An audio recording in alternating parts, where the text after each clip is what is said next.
Okay. Right, you two. I'll zoom out if you want. I can see your arm, Mrs. B.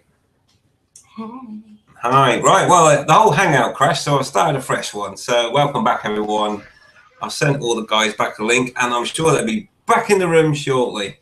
And there they come, like buses. Excellent. Apologies for that. Buses. Buses and bosses. Testing. 1 2 1 2. Can anybody hear me? 3 4 5 6. Yes, we can. Right. So we're back. Thank you very much. My word, my internet is kicking me. Terrible. Yeah. Well, never mind. We're back now. Technical issues. I don't know what's going on now. I lost my mic, and then I came back in, and then I knew it was going to dump me if I didn't try and get back in a different way, but it didn't happen. So there we go. Anyway, never mind. We're back again. Sorry about that. And there we go. So here we are. Right now then, we didn't even get you to go on your topic, did we, Bobby? No, not at all. No. Okay. So let's move on to news and topics then. So what was discussed just before we started?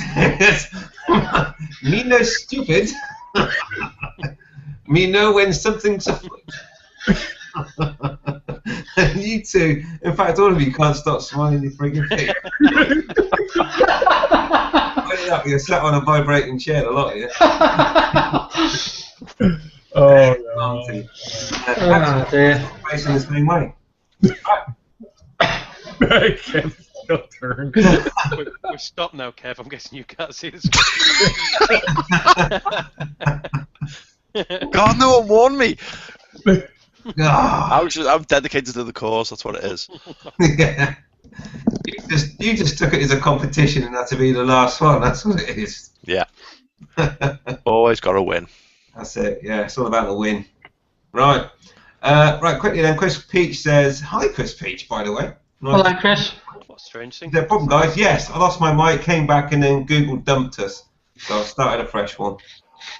Is that So the there we new go. app that Google have done, the Google dump?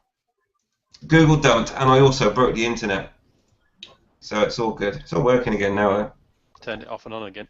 That's it. Just switch it on and off again. Wait 20 seconds, and then switch it back on. It'll be all good. Right. Let's go through the panel now then, and get their news and topics in the second half of Thursday Night Fully Loaded. Let's go to Keith, Biker first. News and topics, buddy. The only news I've got, I organised my first evening ride out on Monday, and it seemed to go down a storm. So thank you for everyone that attended that. I think there was 16 bikes in the end, so I was really pleased with the turnout. And I'm already planning my next one. The next one will be on the 15th of June, and I'll be going to Matlock Bath. It's on a Monday night. So I thought I'd try something different this year and do a few evening ride outs, which all end up at a fish and chip shop. It's a bit of a social thing. So, but yeah, Monday was the first time, and it was pretty good. Ever considered a weekend ride out? Pardon? Ever considered a weekend ride out? I'm finding time is a bit limited at the minute, Richard. Well, hang on. Most people have time in the weekends. No, I'm finding less so at the moment. What with family commitments, etc. So. All right. Okay. Yeah, I'm usually working weekends because I do like all these events and stuff, like the one I'm doing this weekend. Haha. So yeah, weekends are tough. Well, I don't think you could come to a weekend ride out anyway, Bobby. I think it'd be a bit far for you to go. And you're not invited to the evening ones, I've noticed. So. Now you will. I might organise a weekend one. Well, I am doing one anyway, Suffolk Andy's way, possibly August time, and I might do another one in September. So I am planning to do a few weekend ones, but not just yet. I'm just too busy at the moment. See, I would come to these things, but I'm afraid of stepping in that puddle that's sitting there between us. Well, you're a big lad. You should be able to step over that. I mean, it's only the Atlantic. I mean, come on. Could you not go around?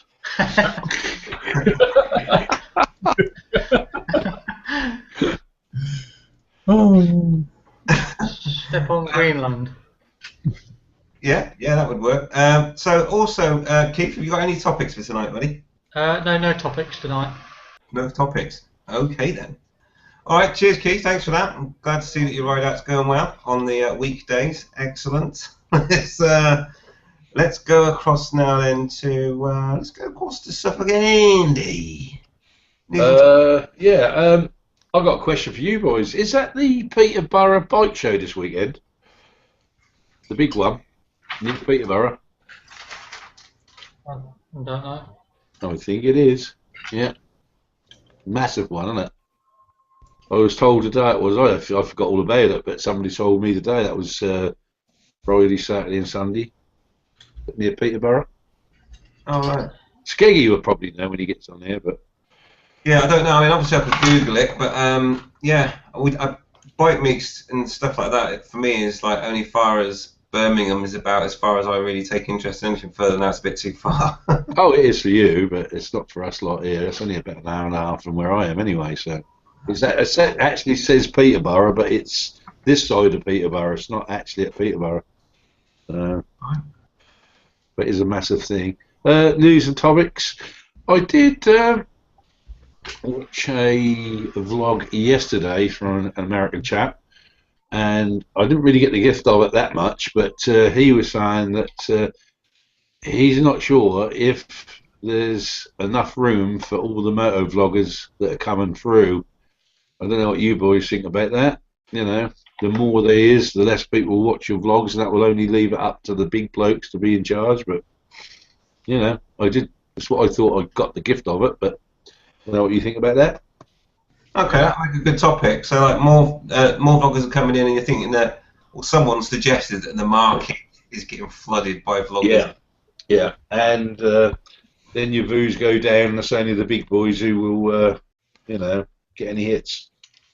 Okay, I won't comment on that right now because I think that's a good topic. So we'll probably use that tonight, mate. That's a good one. I like that. Okay, excellent. And news was just the Peterborough bike show, was it? Yeah. I want to know if that was this weekend. Okay. Well, I'm sure they'll probably whip up Sunday. Oh, look! No sooner have I said that than the legend Bex88 has said, "Yeah, Andy, Peterborough used to be BMF, but MCN, boo hiss, doing it now. Quite expensive though, I think." Oh God, there we go. Motorcycle News getting on the act. £19 to get in, only 20 minutes away from me. There we go. That is massive. That's even bigger than our one we have down here, which is one of the biggest ones. That's even bigger than that, apparently. I reckon if you want gear and stuff like that, that 19 quid will be well worth it because you'll pick yourself up some pretty decent gear there, you know. Yeah, you always get good cheap gear at those sort of things. Are you allowed to say that on a live hangout?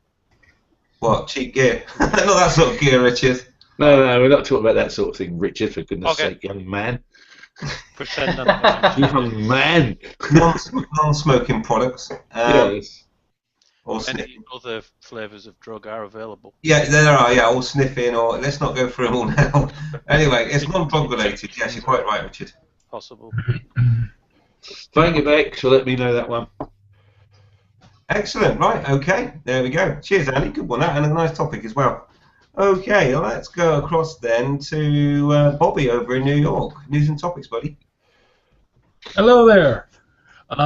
Okay, so news. I mean, everybody knows I'm doing Steampunk World's Fair. I don't know if you guys have a big steampunk community in your particular areas, but I don't know. Steampunk is a big, massive thing over here, and I've been doing a lot of work trying to get ready for it.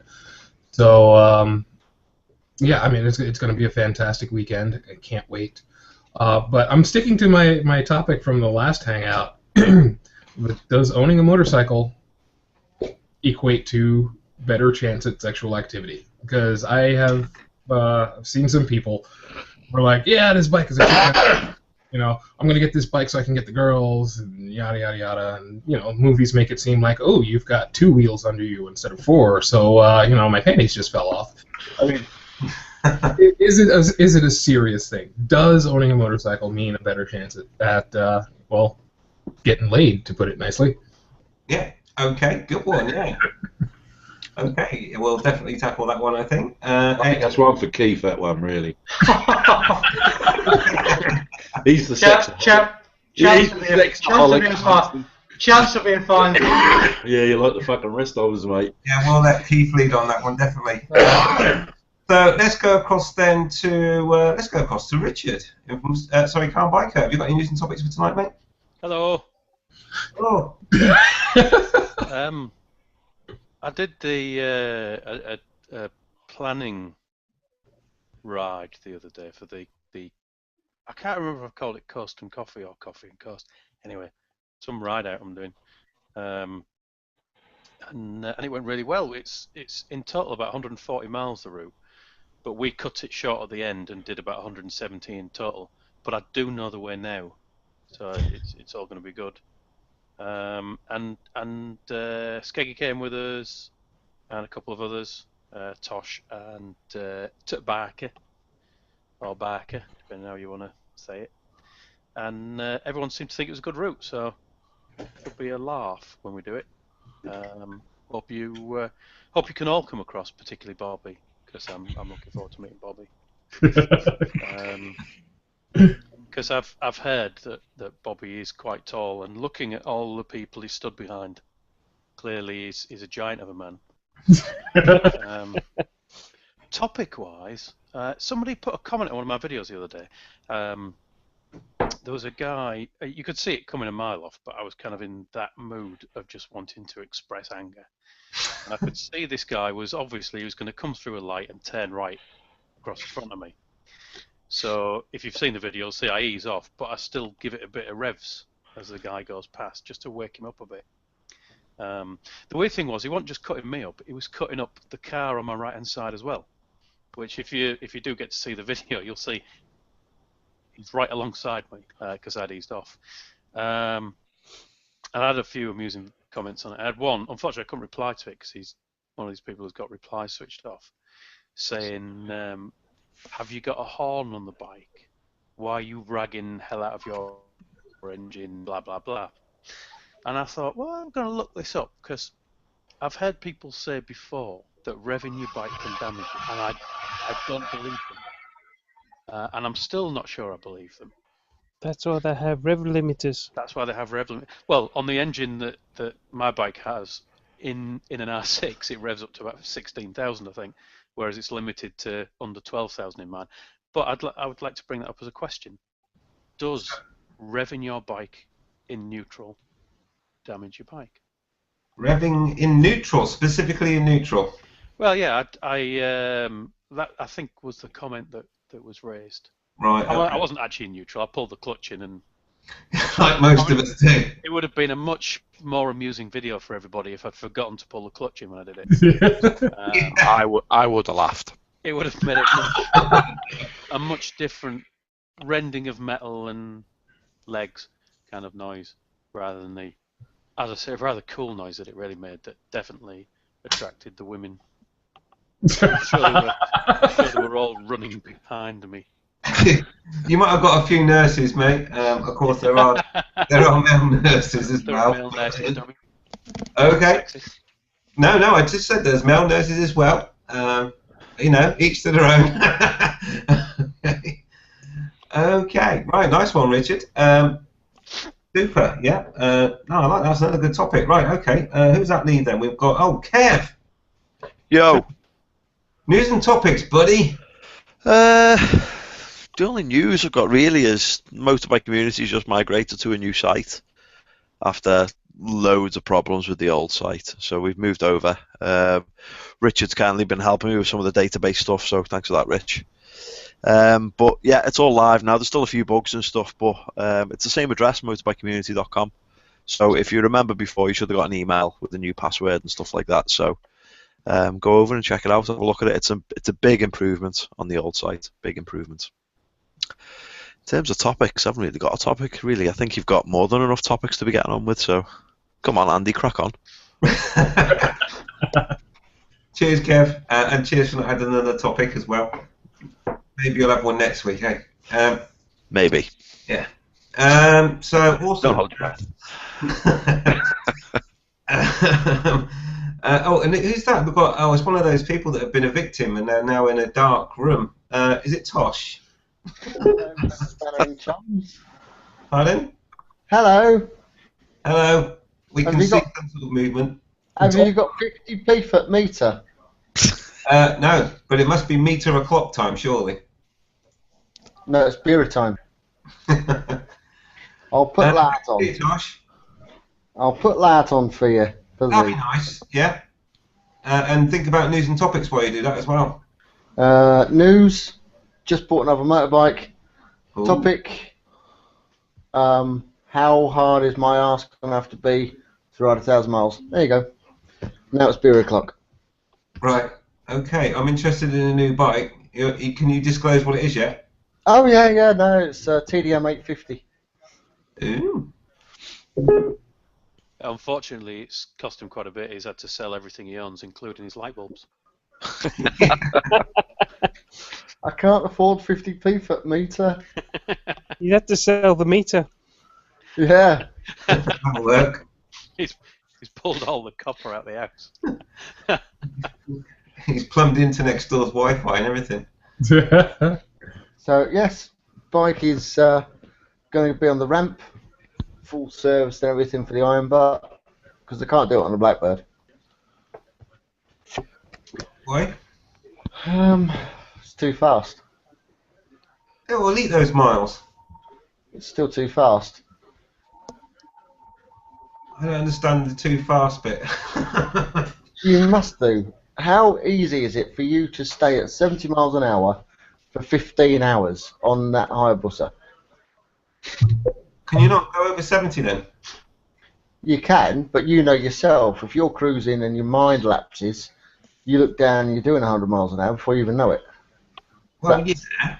It's the nature of the bike, so I'd end up just popping off. So I've got a nice comfy Tourer, Right, okay, nice. seeing Yeah. as Richard's going to get his cruiser. Right. Oh, no, yeah, Mitch hasn't disclosed anything about buying a cruiser yet. No. Oh shit! He's not going to buy a cruiser. He's not going to buy a cruiser. I'm gonna do it. I tell you what. Talking of cruisers, I was in Bill Smith's the other week. You know, for that when I took that Triumph out, and Jenny came to meet me afterwards. We got a coffee in Chester. Anyway, long story short, she was looking around the shop with me. And as you know, Andy, 'cause you've been to Bill Smith's yourself, haven't you? Know where they got all the Triumphs at the back, all the cruiser types. Yeah. She went down there and she just absolutely loved them. She was going on at me to get one. So maybe my next bike could be a cruiser. I do like the cruisers, but I don't know. She liked the Rocket 3. That was the one she really liked. She really liked the Rocket 3. I do like the look of the Rocket 3. You won't like the petrol consumption. I don't No. know. Things like that. What is it? A 2.8 triple, isn't it? Or is it a 2.3 triple? 2.3. 2.3 triple, but you can buy a supercharger for it really cheap. Oh. Why would you need the supercharger for it? So you can wheel spin in fifth. Well, obviously. Yeah. Does it not have 6 gears? Yeah, it won't wheel spin in sixth though. Well, that's rubbish. Can I Well, I it's tell funny you that because Mrs. B's thinking about the 1800 Intruder for another bike. the which one? The drag bike style one. It's not really drag bike style. It's cruiser style. You mean that the one with the more plastic than the normal cruiser type cruiser? There's one like with a racing stripe down it. Oh, there is. They do a custom one, black and yellow. Is that the one you're thinking of? Black and yellow, black and red. Yeah, no, not that one. It's a grey, gunmetal grey one. She's got her eye on at the moment. See, I quite like that yellow one. I think it's a nice looking bike. Oh dear. Yeah, I do. Mind you, I like to dive also. What do I know? yeah. That's a fair comment, Kev. Really. My problem with it was that if you're going to get a cruiser for kind of mile munching, then you need luggage, you need panniers and stuff. And although that bike does look very nice, if you put panniers on it, it won't. True. Yeah. Yeah, something to consider. I can I've honestly got, say, sorry, mate, go on. No, I was just going to say, I've Lisa bought these little things, you know, the odd little ice lolly or something in summer when it's hot. so I don't do well with the heat. And Lisa bought us these little ice lollies. You fill them up, and it's like a tube with a bit on the bottom that you twist round, and the ice lolly comes out the top. And I see, Mr. B, you've got them too. You can see them on your overlay on your picture there. They look just like that. What's that all about then? Oh, what, the under the Ride Invisible and Like a Boss? Like a Boss, yeah. It's what Yeah, flavours did you go for? I asked Mrs. B to do me some semi-invisible grips, and I think it needed a little bit more work. And you've just proven that as well, Richard, so you just back me up. Thanks on that. Ice pops. Yeah, it's not the sort of grips I would put on my bike anyway. I can't see them. I can't see them, so they must be invisible. Oh, well done, Tosh. Wow. Semi-transparent because they're full of ice. That's right, yes. Oh, fucking hell, Tosh, turn the light back off, mate. Cheeky bastard. Right, let's try and get through the rest of this Q&A. We've got 2 more to go, because only Chris Peacey's just joined us. Hi, Chris. Hey, Hi, Chris. mate. Hello, Chris. Hi, Chris. Long time no see. Cheers, mate. How you all doing? Okay. Yes, thank you. Good, thanks. Slightly psychotic. How about you? You all, mate, sorry? We're all a little crazy, man. I was born crazy. Bobby's just thinking about all the women he's going to be meeting. Yeah. He's been gay a couple of weeks ago. Dude, that's one of the best reasons to go to these things. Geek girls are awesome. Yeah, absolutely. Right, let's move on from that. Let's quickly get through the and so it's Dave, who am I UK number 1? News and topics for tonight, buddy. Oh yeah. Well, today I got my back tire on my bike ready for its MOT tomorrow. Well done. Well done. And if I continue riding before the doctor says it's okay, I'm going to be getting a divorce. It looks like it. Just got fucking married. Yeah, I know, but she doesn't want me to ride unless the doctor says, which I understand. But I told her I gotta get it MOT'd, and that's going to be the last time I ride it until the doctors say that I can. So I might have to miss the Coffee and Coast ride out, unfortunately. An 98 fit, Mark 2. But for news, I was thinking because we apply to 2 different audience here. You got Bobby's Hangout and you got yours, and it might be a good idea to use the same one that I gave on Bobby's. What things should we look out for when we turning to bike riding? What? Yeah. What? Sorry. That's why I didn't know. What? Hang on. Just sort Tosh out. I'll just mute him. Right, sorry, Dave, say that again. Yeah, I was saying the topic, it might be a good idea to use the same one as I did on Bobby's, because we apply to 2 different audiences. You got the Americans and you got these over here. And I was thinking, what good advice have we got to give to people that are coming back to biking, either from an illness or like me, or from a period of time for a few years or whatever? What's the best things for us to look out for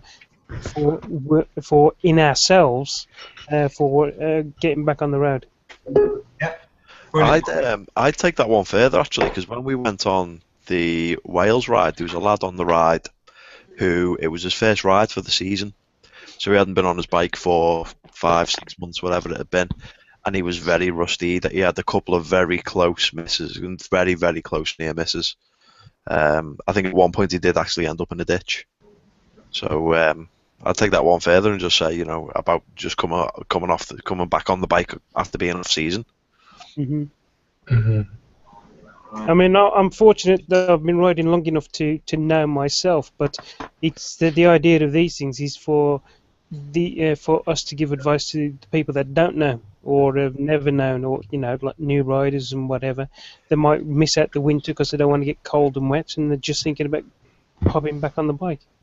Oh, man. Yeah. That's my opinion on that. Fair weather riders. I've already upset 408 this week. I don't want to upset anyone else. Look, if some people don't want to ride in the rain, then whatever. But my advice would be to ride in all weather so you can improve your riding skills. But anyway, let's not start on that just yet. Let's go to Chris Peach and see what news and topics he's got, because we've not seen him for a long time. Yeah. I hate mopeds. That's not news, though. Hi, oh wait, I'm going to say hello to you first. I know you're watching.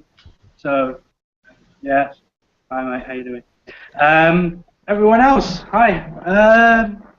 Yeah, you know, I mean, I've been on Hangouts for a bit. Been off the road. My bandit's still the subject of an insurance claim, which isn't looking my way at the moment. I don't think I'm going to get anything for that fucking thing. I really don't. But the missus is adamant that we keep trying. I've been tempted to sell it for scrap because while it's sitting outside the garage, I'm accumulating parking tickets every time to clean the roads.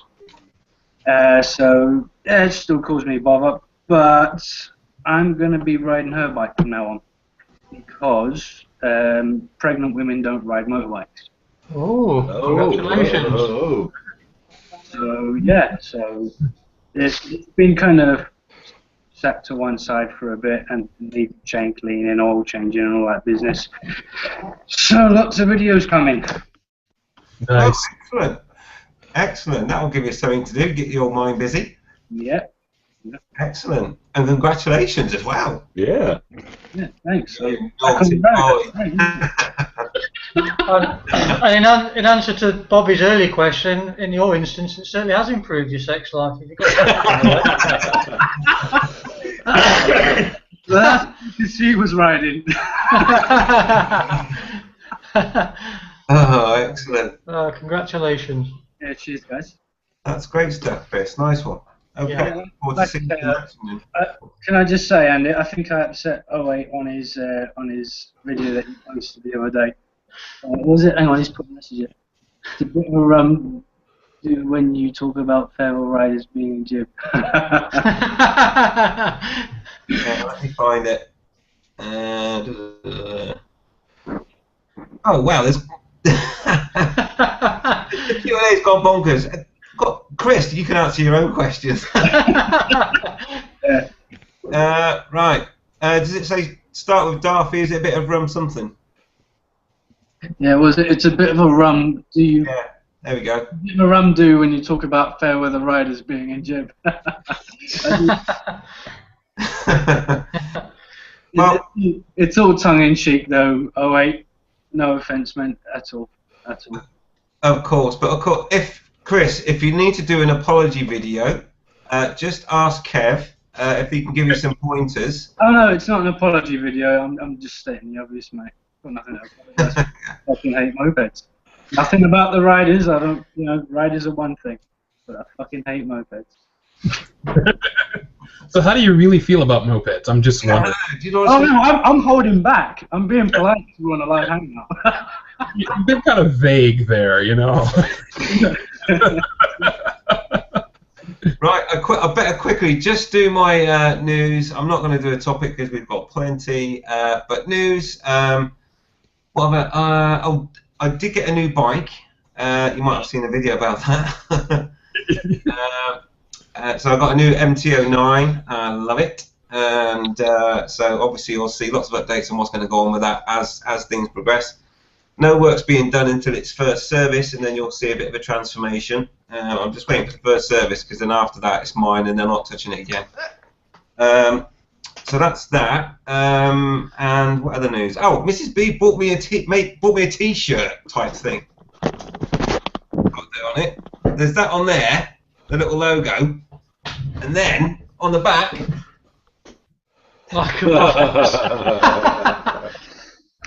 So that's pretty cool. Yeah. So, I like that. I was quite chuffed with that. So then I said, can I also have a hoodie one that I can wear over my leathers? You haven't found the invisible bit, have you, yet? No, no invisible on this one. Oh, there is. It says like a cock, but you can't read it. It's only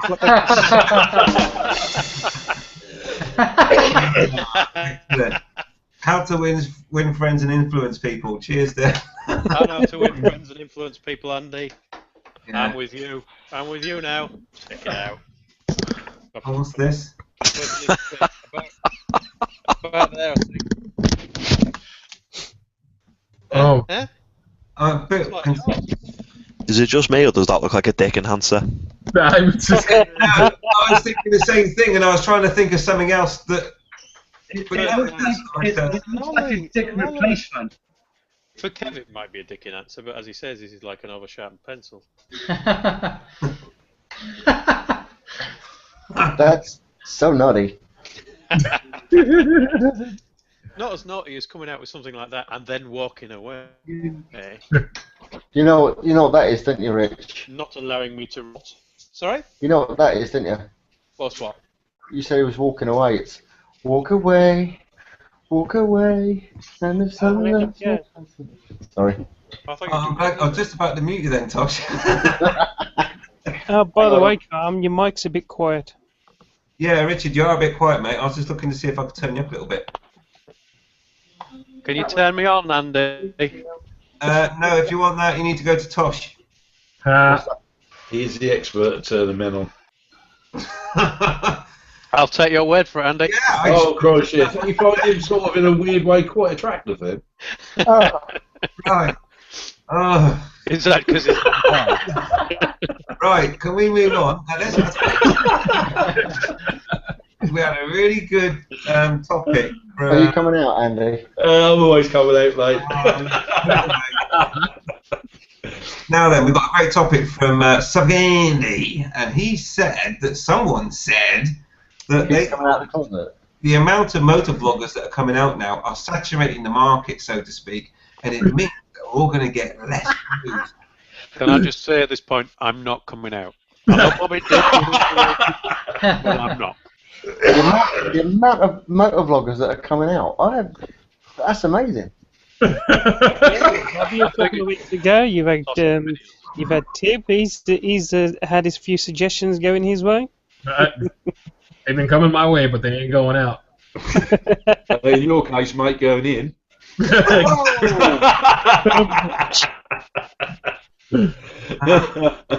Let it go. Yeah, I bet they will. Right. I'll tell you what, Bobby, I'll give you an interesting fact, mate. Sperm travels at 28 mile an hour, and the biggest jump they've ever recorded is 14 foot, so you should be alright if you keep your distance. I'm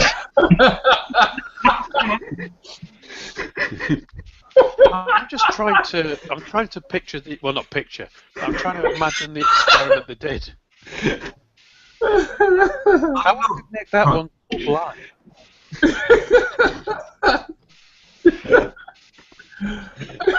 Right, okay. Fucking shit, though. That sperm, Jesus, it must have tattoos and hobnail boots and all sorts. Yeah.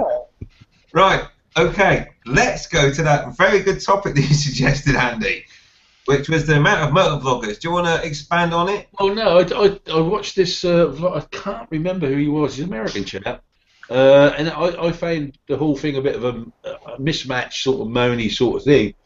But he was saying that he thought that because our community's getting bigger and bigger, more people want to do it and do it and do it. The community's only so big. And he reckons that what I could make out of it anyway, that he thought that the bigger guys will get, the 25,000s and the whatever they get, 100,000s, will get bigger, and us smaller vloggers will sort of not be watched so much because there's so many people to watch anyway. And would that flood the actual market of what we've got? That's what that's what I made out of it anyway. I partially agree with that, and I've said this before. The YouTube vlogging market is oversaturated, and there's far too many people to keep track of, and many of those doing the same thing, talking about the same topics. I think that's what you were saying. I don't agree that the bigger ones are going to carry on getting bigger, because if you look at people like M13, for instance, I mean, he died off last year, the year before. He kind of went quiet. I think people inevitably get bored of the whole have to watch this guy, unless there's something in particular that you like about it. Just because they're big doesn't necessarily make them interesting or worth watching. Yeah, true. people will watch the bigger ones initially while they're getting involved in the whole thing. But once they sort of start to iron out and realizing, okay, this is what I like, this is what I don't like, they'll stick to the channels that they enjoy watching most. Who's the geezer in the Navy in America? Yeah, we know him. Oh, NT8? I was going to say RS7, but it's close enough. Who? RS7, it's close enough to NT8, isn't it? The Navy bloke. Navy Thomas E. That's him. He's a dickhead and all. Oh. I didn't say that. I was talking to Kev when he got that sat down on the table. Okay, where are you going with that, Tosh, anyway? Sorry. He was just saying about the big, huge bloggers and how people get fed up with them. Oh, They right, yeah. regurgitate the same crap every single time you go online. I wouldn't say NT8 is a huge blogger. He's just a huge bellend. Well, yeah. But yeah, of course, and as Kev said there, I mean, it depends what you're looking for, doesn't it? I mean, I'm not too worried. I just put stuff out and people watch it if they want to watch it. DIY stuff I think is helpful. But the American ones, there's a lot of American ones that then tend to try and copy the people that are already big. And they're just to a penny now, I think. Everyone's like, you know. Well, there's only so many subjects you can talk about, isn't there? Oh, yeah. About life. I mean, you know, I'm an American vlogger, and I don't bother copying anybody. I just talk about life and... Oh, Andy, there's an apology video coming, I think. You're insulting the American vloggers. What? I'm not insulting anyone. I'm just saying that there are a lot of American vloggers, new ones, that are trying to copy the ones that are already established, and I think they'd probably do a lot better if they got their own, you know, genre onto it, kind of thing. You know, put their own selves into it rather than try and pretend to be like someone else. And that way you'll get your own dedicated audience because they'll prefer your style over the one that you're trying to copy. Yeah, I'd never try to be anyone else. No, I'd never try to be anyone else. Who's tried to be someone else? Me, never. Del, never. Well said, Del. I mean, Peachy. Well said. Yeah. Do you think though, Andy, some of the youngsters who are starting, they are all trying to copy certain people, or they try and do that style? I think that was Richard. I watched Richard was cutting up a video showing you the different styles in videos, one flowing and one cutting up. And you notice that the younger chaps, they all seem to go for this chop up sort of video. That at the end of the day, time you got to the end of it, you feel like you want to throw your guts up at the side of the car because it's, you know, you should be watching videos. You're watching it in the car. Yeah. Cager. Yeah. Right, like this. Yeah. All that cutting, do my editing. But that was a good vlog you put up there, Richard, and I think I explained it quite well what the different styles were. But I think a lot of the youngsters, especially the American kids, are all trying to do this sort of brash thing they do. And at the end of the day, you've seen one, you've seen dozens. Just out of curiosity, Rich, how long did that take you to cut and shot that? What, to do the video editing? Well, you know that 10-second piece of cut and shot that you done? The recording of it, it was from Morrison's Roundabout through into Beverley, so probably 3 or 4 minutes. Well, into 10 seconds, wasn't it? Yeah. The hardest bit you had to do was to remember the last word you said and try and remember what's the next word going to be. I struggled to remember what I did this morning, so... Oh, notice how he didn't say a word then. I didn't say a bloody word. Yeah. So is anyone concerned then about you know, the more vloggers saturating the market? Well, I think most likely you'll probably find that those who really want to earn money from this are going to be the ones that are going to be upset about more and more and more vloggers coming in. Exactly. But for most of us that are more interested in putting up the content that we want to put up and if somebody else enjoys it, then very well to them, and thank you very much. Then it doesn't really matter to us, and it gives us as well. With every 1,000 new bloggers out there, there's going to be 1 or 2 that will be interesting for us lot to watch. So it will be new for us as well. So it's just weeding through the chaff to get to the bit that you want. I really don't understand why anyone would want to do that for a job. It's just go and get a real fucking job. Yeah, you also got to consider the fact that the more of the vloggers that come out, the more other vloggers they're going to watch. So they're probably going to be watching, watching us too, because we're already here. I mean, I'm still considering myself relatively new, but yeah, it's not going to stop me from putting out what I put out, because I just put out my content on the basis of, oh, this is what I was thinking while I was writing. I wonder what other people think. Yeah, I've heard you put out a lot, Bobby. The trouble is he doesn't pull it back in again. He gets very excited about parking spaces, I have you know. He usually puts it back in when that's jumped 14 foot. Oh God! No, but that spot was just golden. That was fantastic. Yeah, I pulled into a place where you can barely ever get parking, and immediately found a spot. I was excited. I'm sorry. I was. Yeah, it was good. Okay. That's what makes your channel unique, though, because, like you say, you just talk about anything that kind of pops in your head. So, and most of it's about your life. So, unless someone's got an identical life, it is going to be unique, isn't it? Yeah. That's the whole part about vlogging. The vlogging is what you want to talk about while you're on a bike. It hasn't got to be about a bike.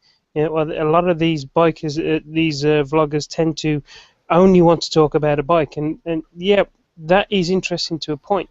But there is a point where it's nice to know other things as well. I mean, yes, you've got some of your channels that are totally dedicated to particular things. Like RJ's, he's filtering is more than anything else. Yeah. And Delboy is into maintenance and stuff like that. Well, those are all brilliant channels. They're all very good to watch. But no, everybody wants that. That's why I put on some of the things that I do, which is like my models and my making stuff and stuff like that. Some people are interested in them, so I let them watch. Yeah. Yeah. I don't know if they would be a point where saturation point is met. I don't know if that would, there's only so many of us and so many of them and so many people watch. And I think where Bobby comes from is because the population of America, there's room for freaking loads more there. But in Britain, that's not quite such the population, is it? So I think the crossover point will be when ordinary people, non-bikers, start watching us as well. I welcome it personally. I think the more vloggers, the more competition. Competition breeds, innovation, and it'll make for better videos. The ones that are shit will just fade away into obscurity. So, yeah, I agree. So, in a couple of weeks, my channel will probably be gone. So. Who said that? Who's this Kev fella? Anybody know him? Exactly. Yeah, never heard of him. Who's this Pratt? He's got a nice jacket. I remember when I was a young boy back in the noughties, there was this website called motorcyclecommunity.com. Motorbike community, Dave. If you're going to take the piss, get the name right.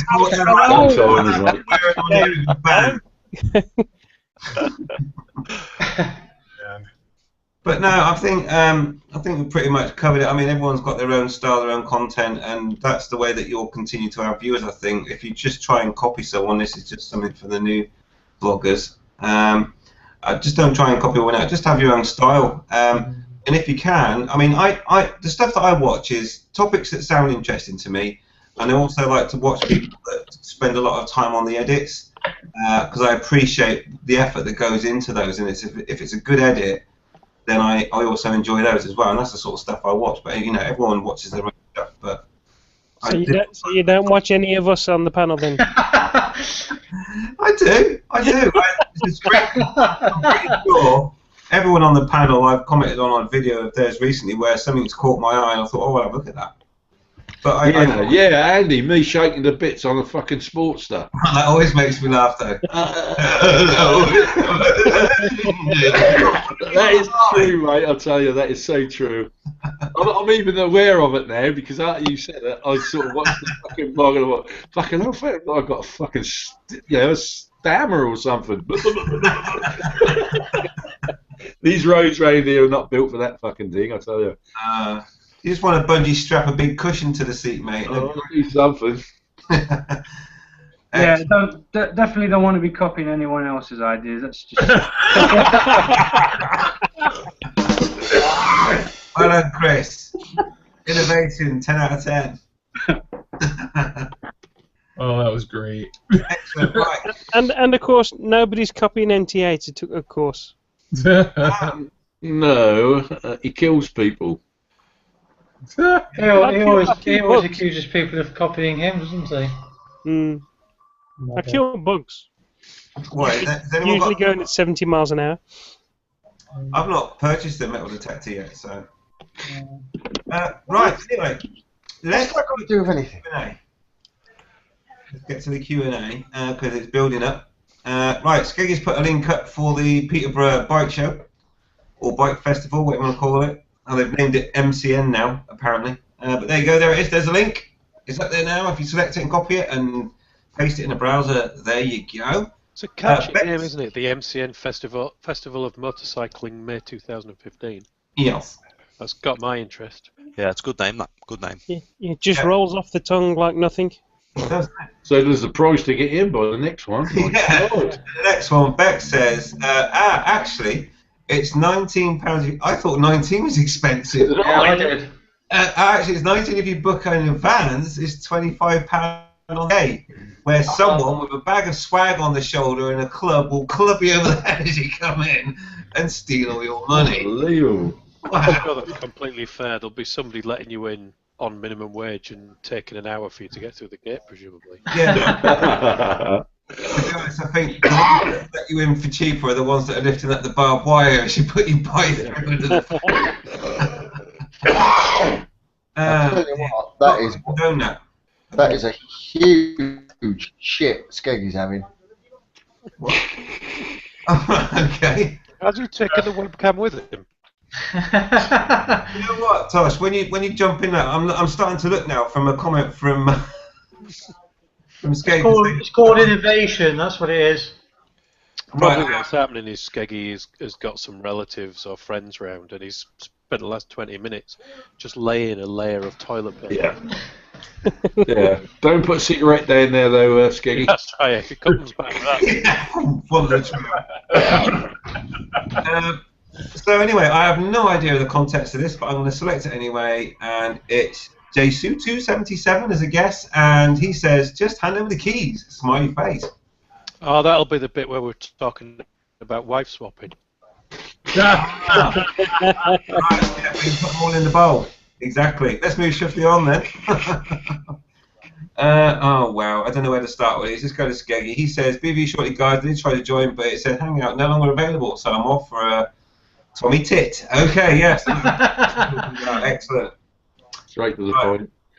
Skeggy's also posted a link to a YouTube video. No idea what it is, but there it is. That's him having a plot. I hope it's not. Oh no, is that him live? Sick. Right, okay. Chris Peach, he says, hang on, what's going on here? He says, hi, away, and his moped, winky smiley face. Cheers for that, Chris. Right. And wait, Ride says, yeah, I haven't missed anything then. Can you discuss the new NBC website layout? That'll be Kev. Do you want to quickly do that, Kev? Yeah. Basically, it's the new layout is a lot like Facebook, to be honest, which we did deliberately because everyone knows Facebook and everyone likes Facebook. Well, likes Facebook to a degree, but it's familiar, isn't it? It's familiar for everyone. I was getting a lot of questions from people: how do I do this? How do I do that? A lot of people saying it was too complicated, and the site as a whole was just a nightmare to develop on. So we've migrated. We moved to a completely new site, but the old site was that bad that we couldn't actually move everything over. We had to kind of hack it a little bit, and we managed to get the user account over, and that's all we could get over. So we had to move to a completely blank site, but everyone's coming over and it's filling up pretty quick. So just go over and check it out and have a little look. The best thing you can do is, instead of me sitting here talking about, just go on it and play around with it. You know, and if you don't like it, fine. But if you do, stay After on the it. hangout, of course. Still on about the website, by the way, just if anyone was wondering. Yeah, it's motorbikecommunity.com. Yeah, motorbike. Yeah, come on over and play with it. Yeah, come and play with it. You can go play with it. Okay, brilliant. Nice one. Just- Thanks for that wait ride. Give it a wiggle. Wiggle it just a little bit. Okay, so in context then, Bex88 says, nice new site, Kev, smiley face. Cheers, Did you Bex. have- Oh, site? I thought she said shite. Oh, and another one about the site. Oh, I've already asked this one as well, Bex. Bex88 says, you have a members map like the old one? Right, well, the whole point of the new site was to simplify it. Like I say, a lot of people were saying it was too complicated, there was too much on it. So we stripped out a lot of features, but we've added some features as well. But the main ones we stripped out are the forums and the member map. The member map is on the list to add back in because there's a lot of people asking for that back. So I am going to add it back in. It's just a case of me getting around to it. You know, I've got all sorts of bugs and stuff like that that people have been reporting as well. So it is definitely going to come back, but how soon I can't say. Awesome. It's your fucking website. You tell them, mate. You say it's going to come back when it comes back and not a moment sooner. Bollocks to you. That's it. Are you going to have a donation option again? I don't know. I might do. Possibly. This is a much lighter site, and the way I've done it, I don't want to get too technical, but the way I've done it, it saves money for hosting, so it doesn't cost me quite as much to run. So at the moment, I can live with the amount it's costing me. So. Okay, good stuff. I look forward to that map coming back as well. No chance having a banner saying sponsored by Wyvern Biker then. Well, you know, that'll cost, we'll just call it like $1,000 a month, and yeah. Let me just think about it for a minute. No. Excellent stuff. Okay, yeah, so looking forward to that, and I think I was one of the first people to get back on the new site, actually, like a boss. The biggest difference I noticed was how compatible it was with my phone. The last site was just impossible to navigate. So that was the big thing. That was the big thing. A lot of people, because I looked at the traffic, because there's a system that analyzes all the traffic and stuff that comes to the site, and about 60% of all of the traffic is from mobile devices, you know, phones and tablets and stuff. And it was just awful on the old site. So worked a lot, and it works quite well on a mobile now, and it's. The beauty of it is the code's quite simple at the back end, so it'll be quite easy for us to develop a mobile app for it. But that's way down the list. That's not coming anytime soon. Kit Kat. Yeah, it's definitely more mobile friendly though. So excellent stuff. Right, I really want to try and crack through some of this stuff. I'll quickly. Peach has gone mute anyway. But anyway, he said, Bobby, you need to get some wellies, mate. Only if we can get Billy Connolly to sing for me while I'm walking around in them. Where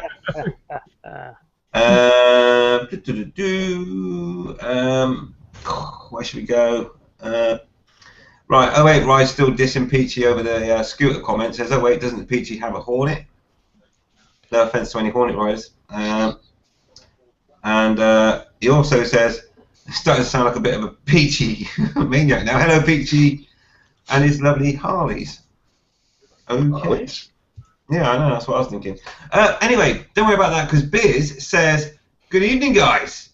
Good evening, mate. Hi, Biz. How you doing? Excellent stuff. Okay. Hi, Skeggy. What was that? Hi, Skeggy. Hi, Skeggy. Yes, I've seen there, mate. I'm just trying to crack through these Q&As. And I'll let you sip your drink and eat your food, whatever it is. Anyway, Paralympic, he says, Ride Invisible. Who said that? Opened-eyed smiley face, and that would be me. I say Ride Invisible. There we go. And if you want to find out why there's a video on it on my channel somewhere, but I'm going to be doing another new one soon. Okay, so that's that. That was just popped in. Oh, come on, crack these blooming Q&As out. Right. So Su277 comes back and says, ride in the summer, watch YouTube videos in the winter. Sorted. Yeah. That's a good question, Von Scrum. I know it is, Tosh. Thank you, but I'm trying to get through the Q&A first. It's got to be much better than that, isn't it? Right, it is. Yeah. Gazatron says, "What's happening, people? We're having a hangout."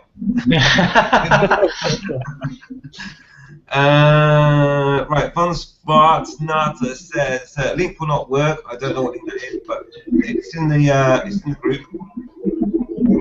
I'm watching a video somewhere. Okay, I'm getting feedback from someone anyway. Blame it on Bobby. Nope. Sounds like somebody's stomach to me. Sounds like somebody farting in an aquarium. Put the door wave and bike away, don't you? Okay, anyway. Headcat Harley. Somebody fucking killing themselves? Oh God, his computer's doing a hairdryer noise and everything. What's going on? There's Hubcat. Healy. Yes, it's Headcat Harley, and he says, not being one to carry opinion, but as we'll soon be on the subject of sexiness and bikes, I would like to ask the panel whether it's a male or a female. Oh, that's quite funny, that, yeah, because there was an awkward moment when Car and Biker went on the back of the bus, to be honest. I don't recall a reach around being involved. There is a difference. That's one way to get you to slow down, though, isn't it? Actually, I went fast to see me fall off the back. Did he pull you off while you was on the bike? No. God, Tosh, God's sake. That's what you just said. He pulled you off on the back. I think this must have been a dream. Any further innuendos from any of that reach around subject? Was these anus too close to your penis?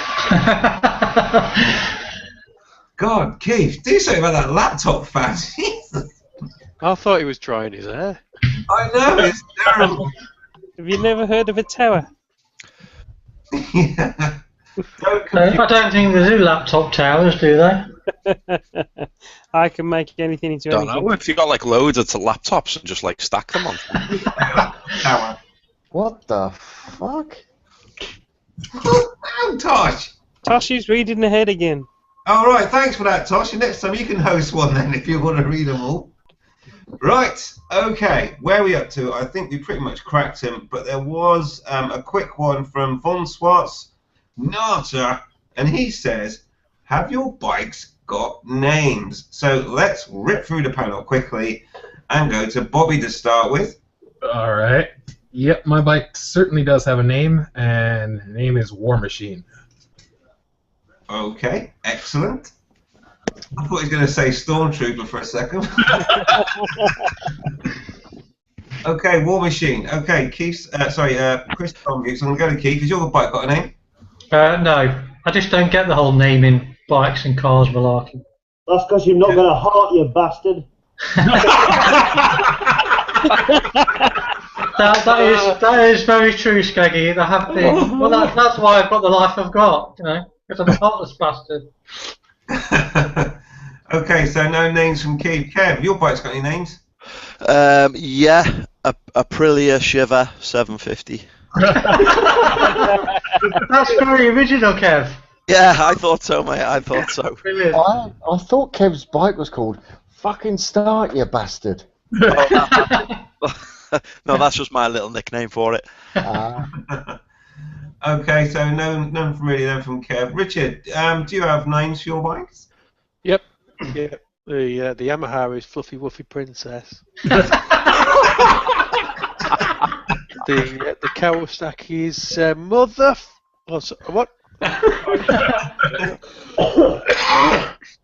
Excellent.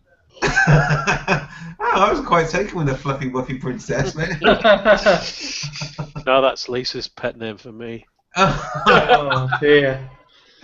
Oh, let's move on from that. Right, let's go to Skeggy. Cheers, Richard. Skeggy, names? Ebony. Ebony. Ebony. Have you got another one called Ivory? Oh yeah. Racist. That would be Skeggy. But I'm sure when I do, they'll live together with Stefan Ebony. Unless one of them's an Aprilia. Whoa!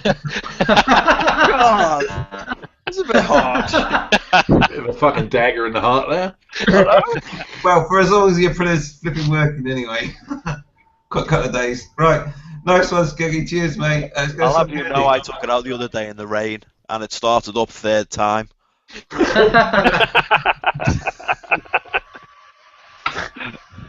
Did it move though? It started up third time, Andy. That's all you need to know. Right. Okay. We'll just leave it there then. Nice one, Kev. Something, Andy. Bike names. Well, you know, Skeggy just said that Keith, you know, hasn't got a heart. Well, being a sort of a redhead myself, I ain't got a soul. Hey, I'm not a redhead. Have you? No, I'm not a redhead, I said. Oh, you're not. Well, if you're a redhead, you ain't got a soul anyway, so we can't really name anything, mate. We're just with the devil. No names for you then, Andy. No names, mate. I have to say though, Keith. Honestly, I'm a little bit like when the two said, I don't get the name thing. I really don't. They're just a bike, you know. You might be attached to them and you like the bike, and sometimes you do find yourself saying, gee, or come on, you know, something like that, but that's about it. I do say that sometimes when I open the garage to get one of the bikes out. Yeah. I would sometimes say I would say morning ladies to them. To be fair though, that's not the bikes, is it? That's the ladies in the cages. I told you to keep that quiet when you stayed over. I have got it on camera.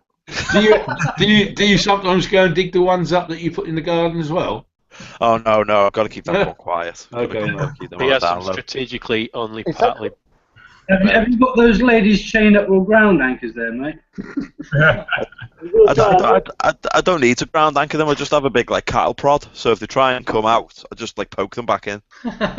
Be careful. If you ever see Kev get a package from Singapore, just watch out, man. That's all I'm saying. You know, so we're saying all this in jest as well, and it's actually true. I wasn't saying it in jest. The double bluff. I love that. Excellent. I have to say as well, Keith said he's not a redhead, but when he come around doing his bike service, his head did get a bit red. You got a bit sunburned, didn't you, buddy? I did, yeah. Andy, you sure was his head? There was no funny business in Mr. B's garden, I'll have you know. No. The odd reach around, but apart from that. Serious. Right.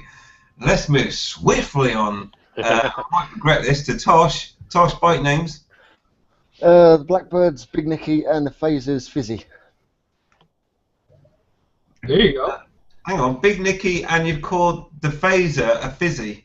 Yeah. Which is a Yamaha 50cc. FZS. Yeah, it's Fizzy. No, it's a Yamaha FZS. Fizzy. Because it buzzes like a bitch. Right, okay. Aren't all Rick's bikes called stuff like that? Rick Stinky.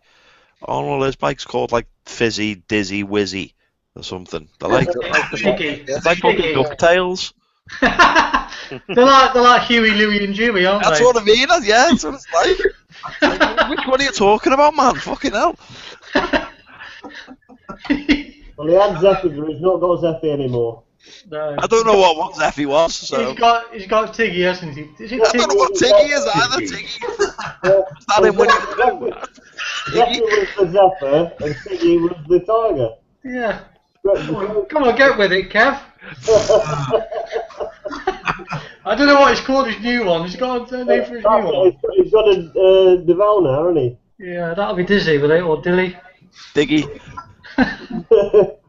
Oh wow! I tell you, my favourite's still My Little Fluffy Princess. But anyway, let's go to. I was going to go to Dave. But I was going to say, David really don't want to answer that question, does he?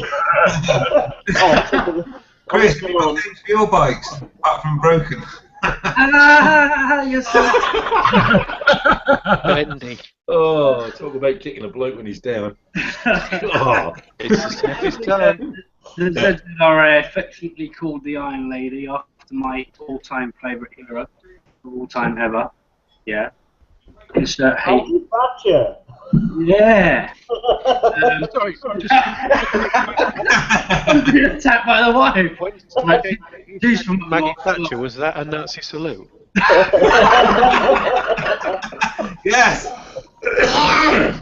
Look, never mind her, she's hormonal. Yeah, the bandit I called Iris after the messenger of the gods, and I'd even thought about painting a rainbow on it. Which Would have had to have been a double rainbow, surely. Okay. yeah. Maybe if I hadn't have done that, she'd still be in one piece. The current bike is Mrs. Peach's bike. Yes, darling, your bike.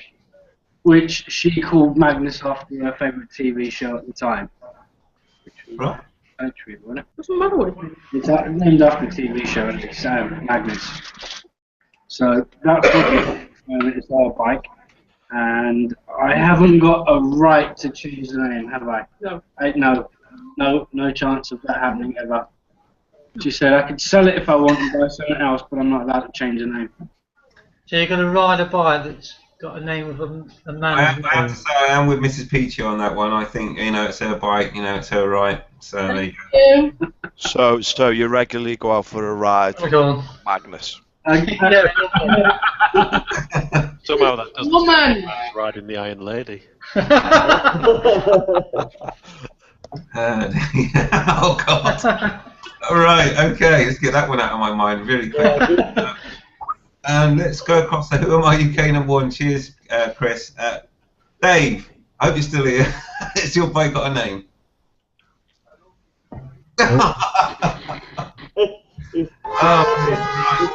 It's put a message in the hangout saying I'm going to kick this PC out of the window soon. Yeah. Okay.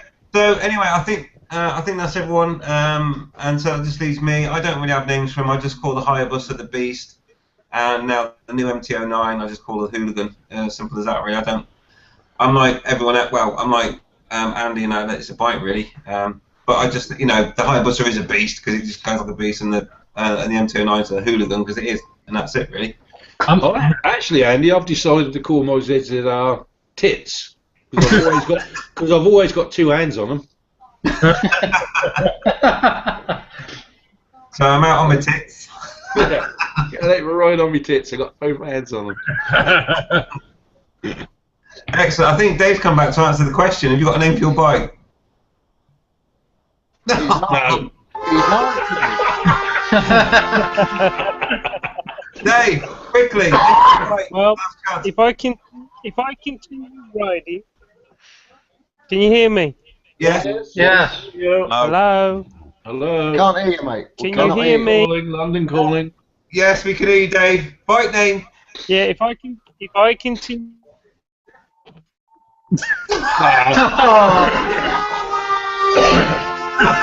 Oh, serious. Such a teaser. Oh. Right, okay. We'll do it in sign language and we'll get it then, won't we? Well, I think he's actually dropped again, the connection, so it'll be a mystery. We'll find out next week on Thursday night. Right. I'm all in suspenders now. I want to know what it is. Excellent. I'm sure you are, Tosh. Anyway, let's just check out the Q&A quickly before we move on to our next subject, which was from Bobby, which was, do riding motorbikes get you more women? But before we go there, let's just check the Q&A. Right.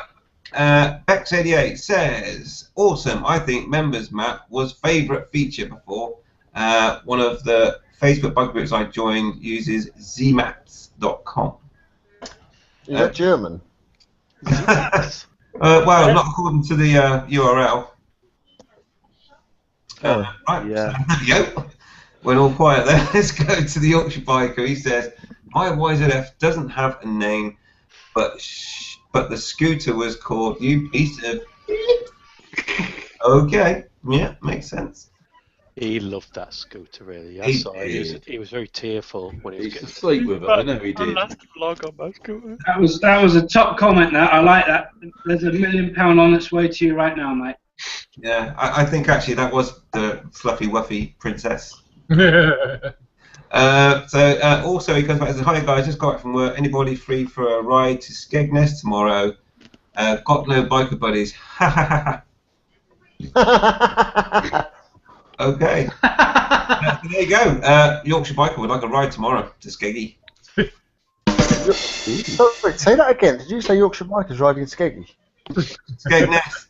I thought you said he was riding Skeggy. I was concerned there for a minute. You know. Whoa.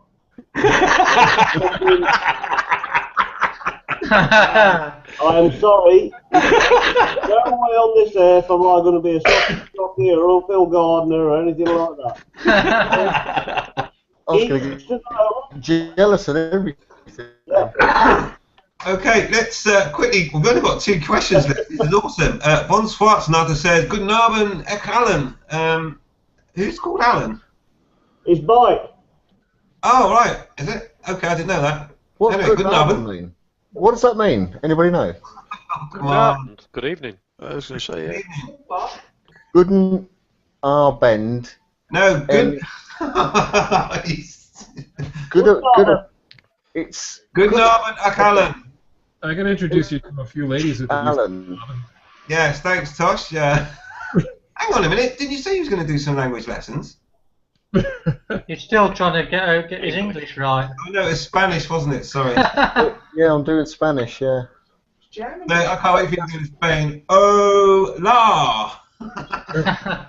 Hola, ¿cómo estás? I know that's German. We're talking Germany. Spanish. Fuck it. Carry on. Right, thanks for that, Tosh. And we've got a nice little riddle from I'm Rick Woo. And he says, if a monkey had a toothpick for a wooden leg, how long will it take to cool the seeds off a dill pickle? And I believe it's 4 minutes and 23 seconds. I think it's 5 minutes. You forgot to carry the 3, Andy. 4:26. I'm always doing that. Cheers, Richard. No props. We make a good team. We do. Like a boss. Like boss. Right, excellent. Good stuff. Oh, Yorkshire Biker's come back and he said, definitely won't be riding Mr. Skeggy. No, he'll be riding you. Everybody, I'm not being funny, but if the fucker's in charge, it's me, right? Like a boss. No, not like a boss. Like, who's your fucking daddy? Just make sure you give him the safe word before you start. Oh, yeah, like a daddy, you have to keep it in the family, eh? Right, okay. Just make sure it goes all the way in. Oh! There was no need for that. Don't any slapping sounds. Oh, don't stop. Keith, you're so fucking wrong. Can't help it. You can't help it. That's a shape of his fucking head. Right. I always rely on you to really lower the fucking tone, like really lower it. It's not lowering it really, it's just basically just killing it. Tosh, has Tosh actually seen the video yet of him dancing? What one? The one of you dancing. Yeah. That is a groovy video, baby. I just wondered. That was funny. Okay, well put a link down below in the comments there, Tosh. We can't wait to see that one. You've got some moves, you Tosh. You really got some moves, you man. I know. I saw it and I thought, even I want me.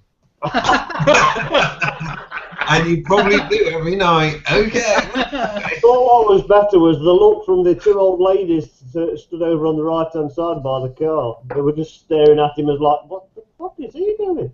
I haven't even seen that bit. I just saw my ass being wiggled.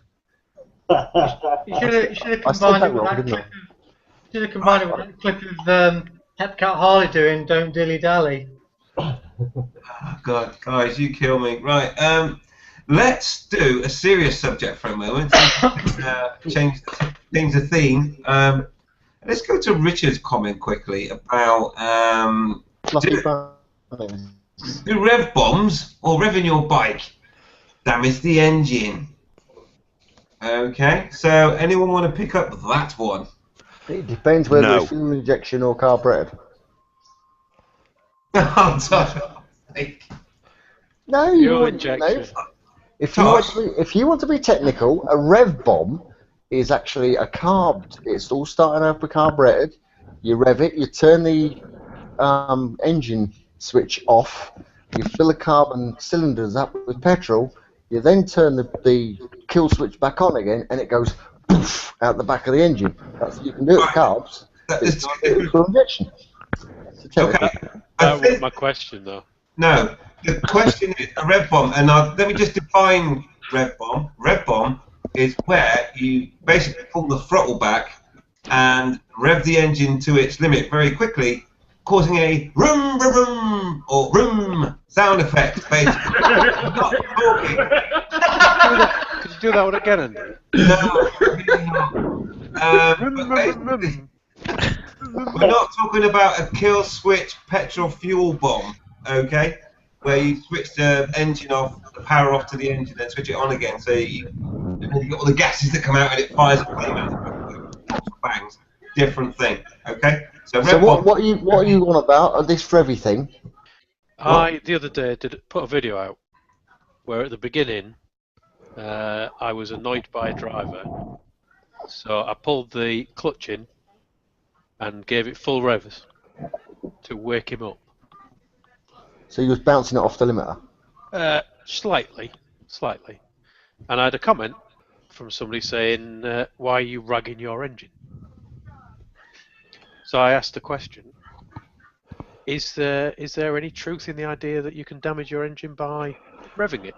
I would have responded with an equally useful question. Why are you a twat? Nice.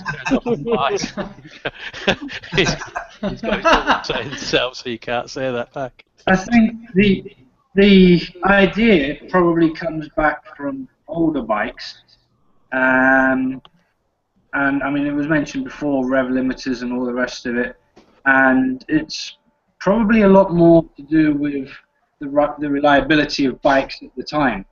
When you're looking at sort of the way that the internal components of the engine work, these days motor oil's gotten a lot better, so I'm guessing that's probably got more to do with it than sort of if you're looking at more modern bikes. I would totally agree with that. Because I mean, you're dealing with a wet clutch or wet system. The whole idea is for it to be able to slip in and out pretty easily. So, yeah. Damn it! I walked right into that. Oh, he was going to come in here. Sometimes just borrow the noise. Oil supplies plenty of lubrication. Yeah. Just got to slip right in and that. Fuck yeah. So, anyhoozle, the idea of you revving it, destroying the engine, just doesn't make any sense at all. Because I mean, if you're going to do that on the move, you're putting in your clutch, nothing's grabbing against anything, so you're just making noise. You're not going to damage your engine. It's just not going to happen. No. The worst I ever did was to blow a head gasket. How? What? The worst I ever did was to blow a head gasket. That's all it did. It was 12,500 revs on a GPZ 305, and all it did was pop the head gasket. All it did was replace it, and it was fine. The reason they advise you not to do it in the old days was because the vibrations made the bikes fall to pieces. Yeah. Used to make the bolts go loose. Yeah. Well, I mean, seriously, I mean, if you're doing it to an excess, you could bend a valve if the timing was out. But modern day engines, they rev to 15. They're a derivative of MotoGP bikes that rev to 25. So there's no damage whatsoever, none. Well, the engine in mine is an R6 engine. I believe the R6 revs to 16,000. But in mine, it's limited to 11,800. Yeah. So you're not even getting close to what the engine's capable of. No. So that's But what it makes a loud noise. I think on older bikes that was probably the case. I think there was, they had a lower threshold, and the engine oil wasn't as good as it is today, and adequate lubrication and all that business. And I think that's what it is. I think it's one of these things that sort of, it's a myth that sort of had its place in history, but that's about it. And on a derivative of that, the modern running-in procedure of a motorbike engine and some car engines for that, a lot of people believe the hard braking is a good method rather than the usual limiting your revs for so many miles and this that, and the other. Yeah. Using your engine braking a lot is supposed to do it more. You know, it's supposed to be better for your engine to run in than actually sort of, you know, doing your 500 miles to start with or whatever. Yeah, but engine braking, all you're doing is honing the piston rings to the actual barrel. So the engine braking, you could bounce it, but it wouldn't make any difference. I think for me, all I would say is that you don't want to be hitting the rev limiter as soon as you've started your bike when it's cold. No. But as soon as the bike's up to temperature, you know, your normal operating temperature, you've got your rev limiter, and as Richard has already said, most bikes are far under rev what they're capable of anyway. So revving the bollocks off of it isn't going to damage it as long as the engine's warm. So there we go. That's my opinion. My bike's called Ebony. Ebony's a girl. She doesn't have bollocks, thank you. Right, revving the fanny off it then. I must admit, Andy, when you brought that up about revving it when the engine is cold, it's a good thing. Okay, just a general thing. Obviously, try and make sure your bike's warm before you go off riding it hard. And it doesn't take long to warm up. If you just start up where you put your helmet and gloves on, you know, you're halfway there already. Yeah, they say about a minute and a half is all it needs on choke, or if you, in modern terms, you wouldn't have a choke. Get it well lubricated before you ride it hard. Can I write this down? That's pretty much it. Get it nice and warm, yeah? Then have it well lubricated, and then you can rag it. No, you don't want to rag it. No, that's not the best time to ride it. If you push it too hard, then the ends will get too hot. Indeed. Right. Okay. Has anyone else got any comments on rev bombs damaging your engine? Oh, we done. What are you talking about? That was it then. Right. Okay. There's a couple more things in Q&A I'll quickly tackle, and then we will tackle. Okay, we'll do the serious one, which is, shall we do? No, we won't do the serious one. We'll do the bike equals more women. Okay, next. And if we have got time, we'll quickly go on to the one about what to do if you've not ridden your bike for any length of time. And what I mean there is anything from not riding in winter or for a long, long time. Right, Q&A quickly. Right, Von Snorter says, my bike is called Kazumi. Whatever the gods may be.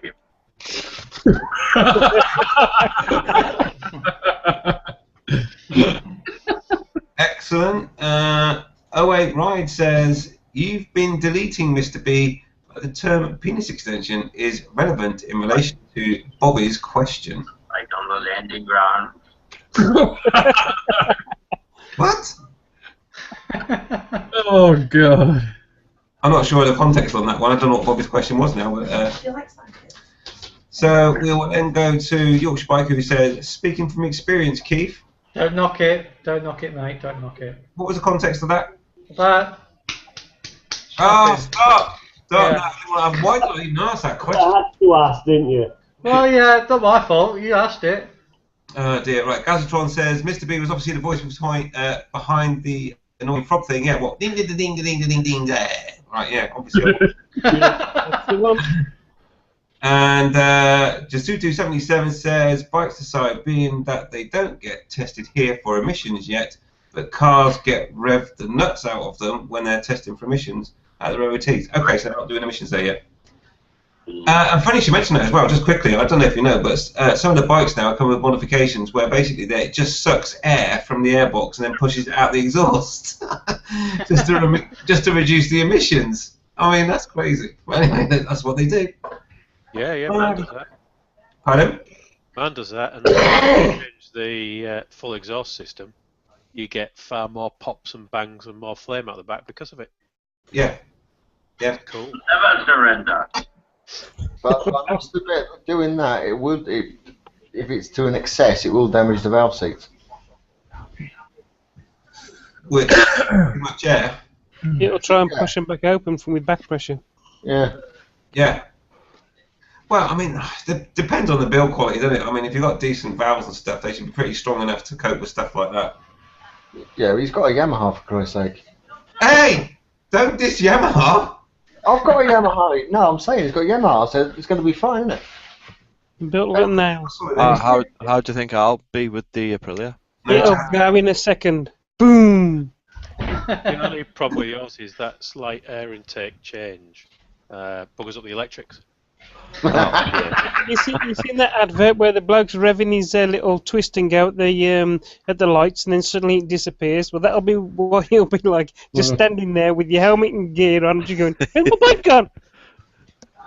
Do they rust? Do they rust really quickly, Aprilias? I've not had that. I've got no. I mean, mine's always garage pretty much, but I've got no problems with rust on mine. Nobody knows whether they will rust because they don't last that long. Oh, that was nasty. Can we do one of these classic Aprilia? Oh, wait. Did you just say your bike's in the garage all the time? Apart from when I'm riding it, obviously, yeah. How many times has it broken down? A few. Gosh, we've only got 20 minutes left. Come on, let's not ask him that question. It must cost him a fortune in repairs. No, it's all been done under warranty. I've not had to pay for a single repair. It's never broken down yet. Chance to ride it.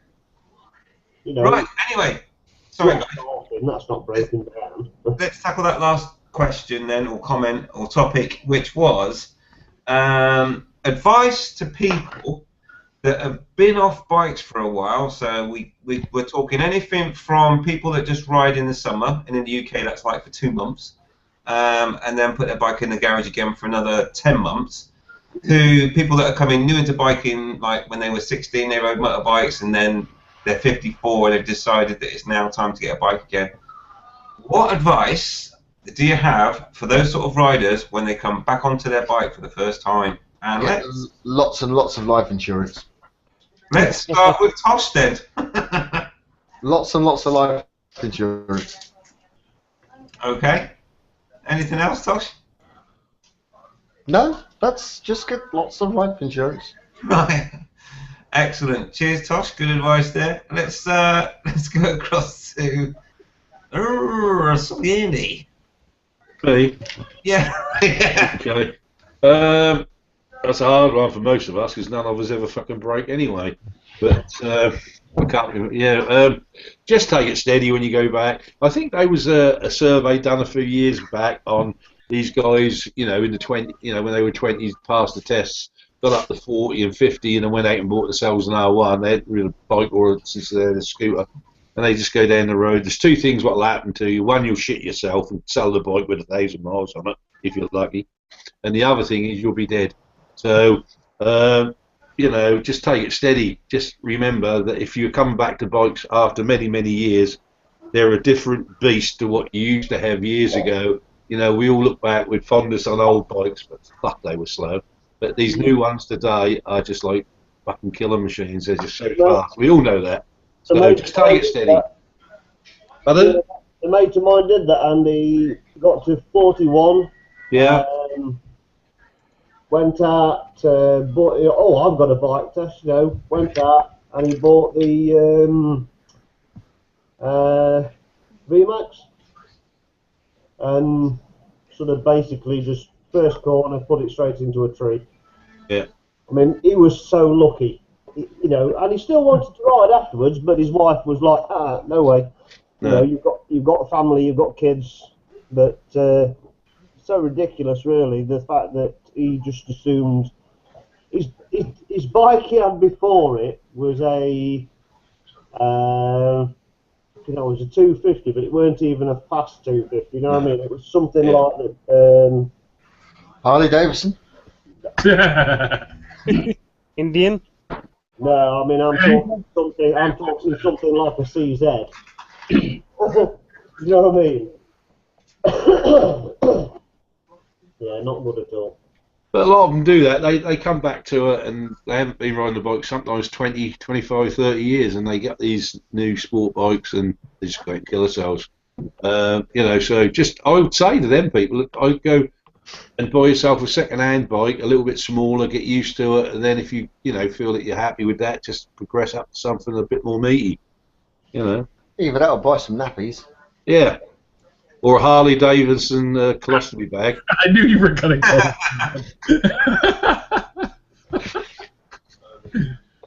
Oh, man. Okay, good stuff. Anyone else want to take that? Well, speaking as someone who stopped riding for a lot of years, I think the first thing to watch out for when you get back into riding again is yourself. Because you have a tendency to go one or two directions. Either you want to go balls to the wall and just jump right back on like you were before and just do everything the same way you did, and it can just lead you into a lot of trouble. Or you could walk out there, get on your bike, start moving, and have so much fear that either you're not going to go anywhere or you're going to cause your own accident. So the best thing to do is just, if you're going to ride again, take it slow. Ride local, ride, very carefully, and just, increase your distance, increase your speed little by little by little. Take your turns as carefully as you can. Don't be afraid to put a foot down on a slow turn if you have to when you first get back on, because, who the fuck cares who's looking? And then eventually you'll be fine. Also, if possible, go out with as little traffic on the road as possible. Because if you go out straight into rush hour, you are going to scare yourself silly. You're going to have bikes that are going to be riding for years that are going to just go straight past you, filtering everywhere they go, and you're going to think, oh, I used to do that, and you're going to filter and possibly end up having an accident. The peripheral vision's gone. You're not used to looking at the side of your eyes as well as straight ahead. There's your reactions have changed because instead of doing everything instinctively, it's you have to think about something. Oh, I've seen that. What do I do? Oh, yes, I've got a brake. Everything takes a little bit longer to do it. So don't think you can just jump on after 5 minutes of riding. It'll take, if you've been off for, say, 6 months, it's going to take you a couple of weeks before you get back to a decent level. If you haven't been riding for years, then it's going to take probably a season for you to get back to a decent level. But take it slow, take it steady, and you will be fine. Excellent. Anyone else? Don't ride like a twat. Don't what? Don't ride like a twat. No.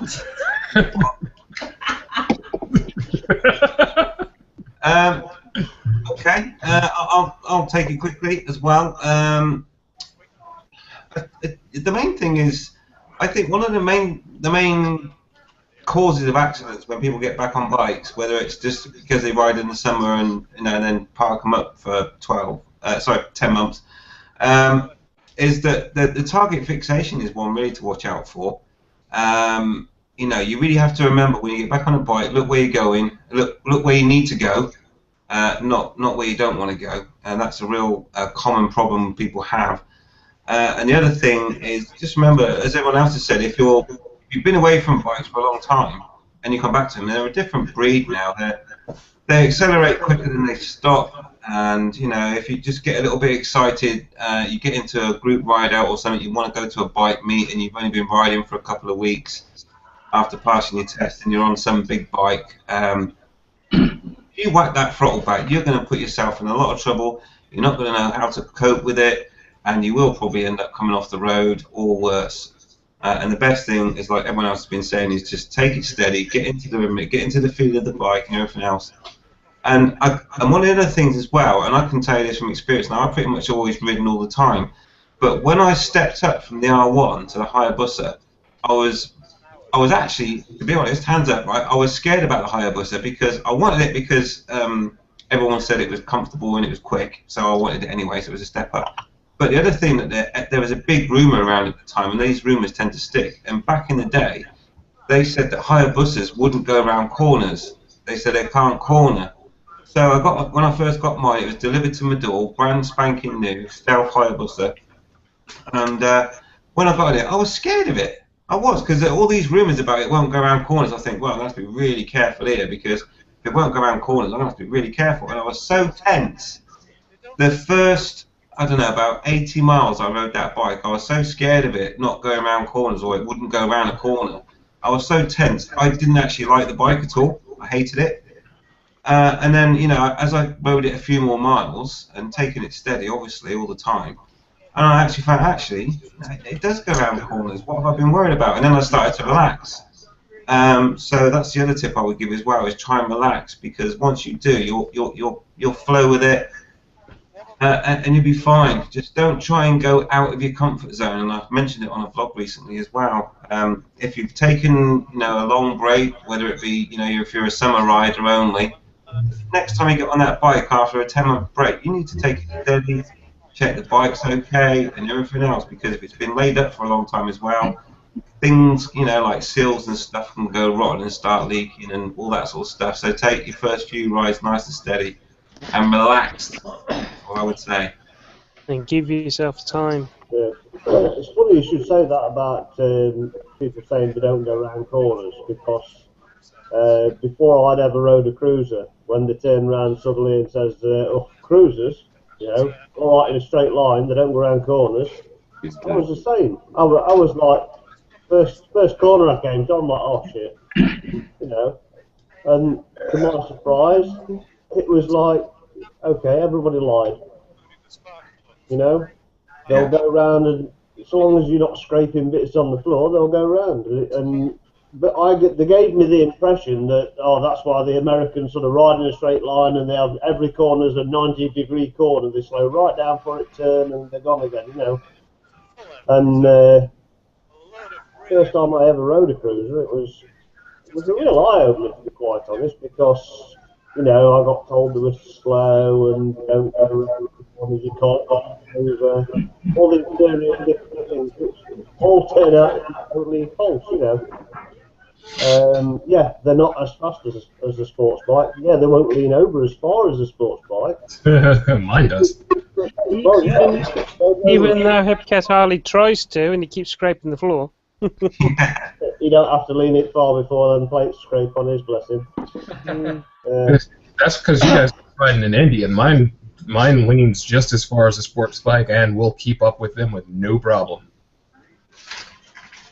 Yeah, I mean, I have to say on that as well, the thing is, that's another one. I think we'll do a topic for next week maybe about all these bloody biker myths that just gets rooted really quickly, and it's an absolute load of bollocks. When I'd never ridden a cruiser before until I'd ridden that the 1800 cruiser, and I have to say, it was a great bike. It was really comfortable, and it went round corners, and the steering was light, and it was awesome, and I enjoyed it. And you saw that in my vlog. So these myths, it's like the MT-09 suspension shit. No, it's not. You just fucking adjust it, you dickhead.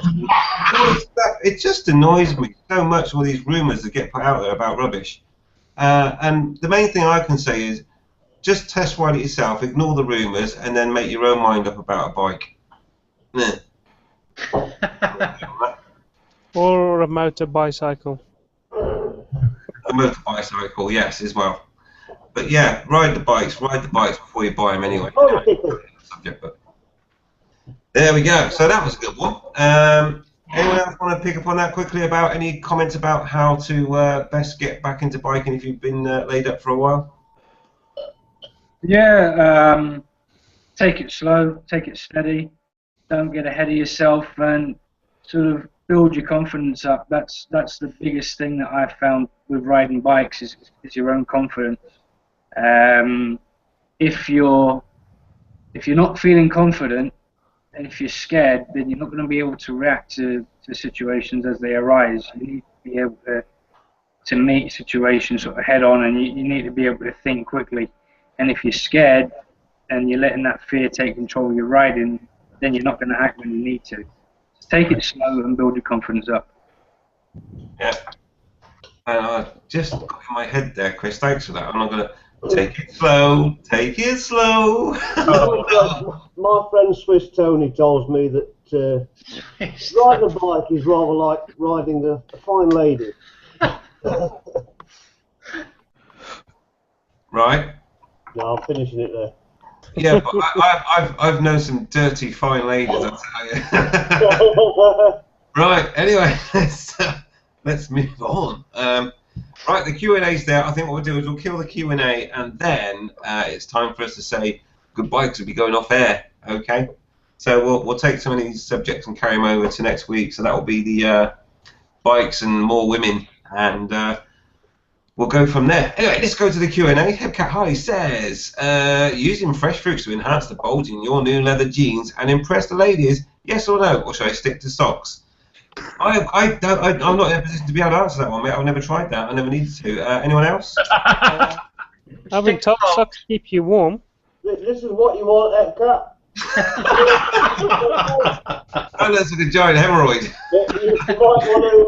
You might want to get a grater on the old dirt shop places first, though, before you stick it down there.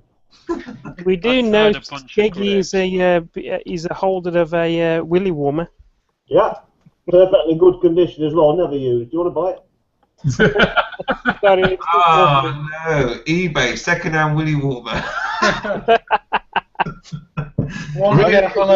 Is it? Isn't that what they call a wife? Hey, special flap on it to stop the slap teeth. Let's move quickly on. Right, Pamrific, he says, target fixation, Mr. B, excellent point. I also advise returning riders to watch brilliant vlogger Roadcraft of Nottingham. Yeah, Roadcraft Nottingham. Awesome, he's got Hong Kong Philly as his emblem. Yeah. Awesome. He never was a super guy. Thank you for that. And also, some people might have noticed that when we did the news, which will come back at some point, that was our end tune as well. But anyway, yeah, and he says, anyway, Roadcraft Nottingham, back on topic, he says he does some great videos about road awareness and positioning. And yes, he does. So there we go. Go check out that guy. Yes, he does. Indeed. Okay, right. He says he completely disagrees about rush hour being the problem. Pretend you are in the car and ride like a car. Stay in the lane and behind the car in front. Seconds. Empty roads are the killer for new riders. No one is slowing you down and showing you the way. Okay, I kind of get that. Yeah, so on the open road, you tend to open up, and then that's when you get off. Totally disagree. A rush hour is a perfect time. You pretend you're Tron. No, one single turns only. Boom, boom, boom, boom. Red lines behind you. Brilliant. Yeah, I think you're right. A Ducati, not a car or a moped. No mopeds. Yeah, I tell you what, I always pretend that I'm in a car and ride like a car, which makes filtering really scary, but somehow I get through. Andy, can I just ask you a quick one? What? Go on. Which of these two would you have? Would you have a Chinese or a curry? I'd have a Chinese. Motorbike. No, for tea. It's all personality compared to bikes. Would you have a Chinese meal or a curry meal if you was at home having tea? What about Chinese? Chinese. I wouldn't have either. I don't like either. I'd have sushi. That's Chinese. No, it's not. Japanese. Forget it. Is this going? It was. It's fucked up now, but carry on. Do what you're doing. Oh, wow. Okay, I'll tell you what, Tosh. Make a note. Chinese. And then let me know what that's all about next week. Excellent. Okay. Nice one. Right. Headcat Harley, no idea of the context, but says, I did mean the front, not the back. Oh, baby. Yeah, he's on about the fruit. Right, yeah, for the hemorrhoids. Okay, yeah. Okay. Excellent. You don't want it looking like you've got files. Indeed. Yeah, that would be really cool, wouldn't it? That guy's got a growth.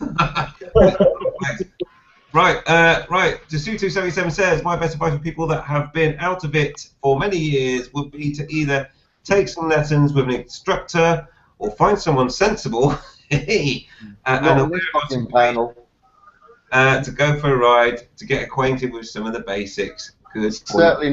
Certainly not on this panel. There's nobody like that. The hardest thing there is to find someone sensible. I have, you know, I ride very sensibly. I was just about to say, okay, me and you, Tosh, and probably Mr. B and Carm and Suffolk Andy.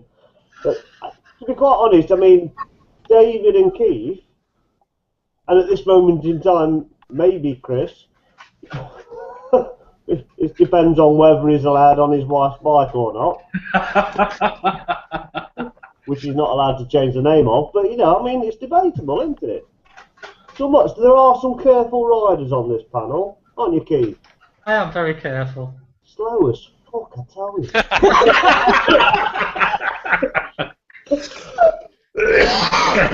I'll tell you what, Skiggy.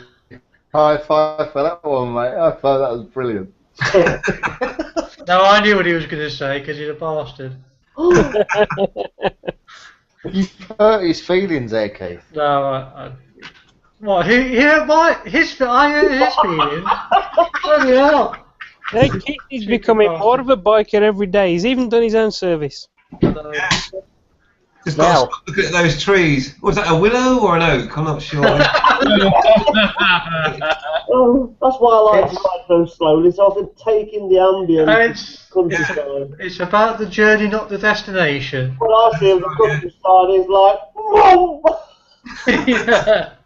Now, my next question would have been, out of all of this panel, all the members on this panel, Calm Biker wasn't included in the safe and secure sort of thing. No. So he's going to have to change his name. No, not necessarily. It might be his choice of bikes that's calm. It might be the way he chooses to buy a bike. I think I want that one. God, I love that show. That's all too accurate, unfortunately. I'm waiting. I'm waiting for the day, and I reckon it's going to come. You can take this to the bank, where Calm Biker will be ironic when he works his way up to the highest powerful bike there is. Be like, Calm Biker here. We was on Calm Biker's pre-ride out, and we was on a private racetrack, a well-known private racetrack, and I was doing between 60 and 70 miles an hour, and a certain Tosh came by me on the back wheel, you know, and I just see his top box wobbling away down the road. And yes, video evidence, Tosh. No, not me. I've not seen a top box wheelie for ages. There was a lot of bricks and concrete in that back box. All I can say is, I think I did sensible speeds for almost all of that ride. The only time I didn't do a sensible speed was when I thought Tosh had gone the wrong way, and I had to try and catch him up. And he was desperate for a wee. And yes, I have video evidence of that as well, Tom. And I might have gone 72 or 73 miles an hour catching him up. Stick a 1 in front of that. And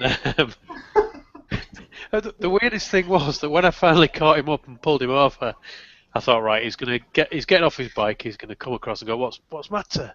But no, he just ran away. You got off your bike and ran away behind that bridge. Why don't you? I'm in the toilet. At what point, Calm, when you're doing 72 or 73, did you think to you in your own head and rotate? Yeah. That's when Tosh goes past you at 70 on the back wheel. All right, hey guys, I gotta run and get my kids. We're running a little bit long, so. Okay, buddy. Yeah. Well, they're doing the goodbyes now anyway, Beast. Okay. I'm just going to quickly say, Bex88 says, Tosh, curry, okay? Or curry Tosh, because I'm going to want to read it. Nice one. Sweet as a nut. Excellent. So it is time to bring the show to an end, and I'm going to go straight to Bobby so he can say goodbye. Alrighty, folks. It's been a pleasure having you. Yeah. All right, I'm done. Bye-bye. Bobby. Many thanks, mate. Darth Bobby, love it. Excellent. Hey, man. Later, guys. Yeah, peace. Hey, Bobby. Right, let's go to Chris then. Darth Peachy, would you like to say goodbye to everybody, buddy? Yep, thanks for coming, those of you who did, and those of you who didn't. We'll see you next time. Brilliant, nice one. Thank you. Let's go to Keith then. Bye, everybody, and remember, it's not what Skeggy says, it's about the journey, not the destination. Yeah, but Keith, you have to actually leave. That was quick. I'm gonna bloody mute him. Typical Keith, he never lets it go. Cheers. No, don't do that. Let's go to Kev. Kev. He's been having lessons off Richard. Kev. Bye. That was insightful. He's such a sexy bastard. He is. Check the wow wow. Let's go across to Richard then. We'd like to say goodbye, buddy. Are we done? Yeah, well, we are live anyway. What about Bobby's questions? Did you do Bobby's questions? What about getting more women? He looks so dejected. Looks so broken-hearted. That was brilliant. Would you like to say Richard. goodbye? You're not trying to be Carl Pilkington. That was classic. Well, fair enough. People ask, can you do my topic? Ah, do you know what? I'm going to get a soundbite of that music from Radio 1. He's going to cry in a minute. We did do my topic, though, didn't we? We did. Oh, that's all right then. So there you go. It's all good. See you then. He's crying. Cheers, Richard. Let's go across to Skeggy. Oh dear. Well, as Chris said, thanks for coming. All I'll do is add a little bit to that is make sure you mop up after yourself. And au revoir, mon petit pois. Bonjour. Hasta la vista. Right, cheers for that, Skeggy. Let's go across to Sabagindi. Well, goodbye everybody. It's been a bloody good night. It's been a good laugh. We got through some very serious topics. I was a bit disappointed we couldn't talk about the sexual thing about, motorbikes and women. As you know, I am a bit of a love child myself, so Yeah, he's got two dads. No. Reggie met me, so he knows, he understands. But, yes, that's what Steph's on. He reckon you're a love child, mate. No, I always leave with a bit of wisdom, as you know, and I actually used my bit of wisdom up earlier about the sperm, at 28 mile an hour and jumping 14 foot. So I've got another thing, because Skeggy actually mentioned piles earlier on, and as a word of advice, if you've got piles and they're itchy, don't use the front room carpet to relieve the itching, because they will become strangulated. And if they become strangulated, the doctor will have a hell of a job to clip them off. What about a rasp? That'd work. It would work. Yeah. Don't use an angle grinder either. That's quite painful. No. Mole grips, that'll do it. Right. What about one of them files that you use for ceramic tiles? It's a basket file. Yeah. Hey, Tosh, you run out of electric? Electric? Yeah, your meter run out? You're sitting in the dark here, mate. I can't.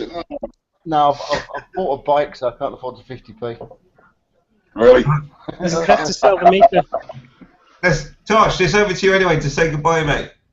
I would like to say goodbye to all my parishioners. Take care. Ta-ta. Bye-bye. Look out. Excellent. Cheers, Tosh. And who am I, UK number 1? Hi everybody, welcome to the Hangout. I hope everybody will have a good time and we'll have some good questions.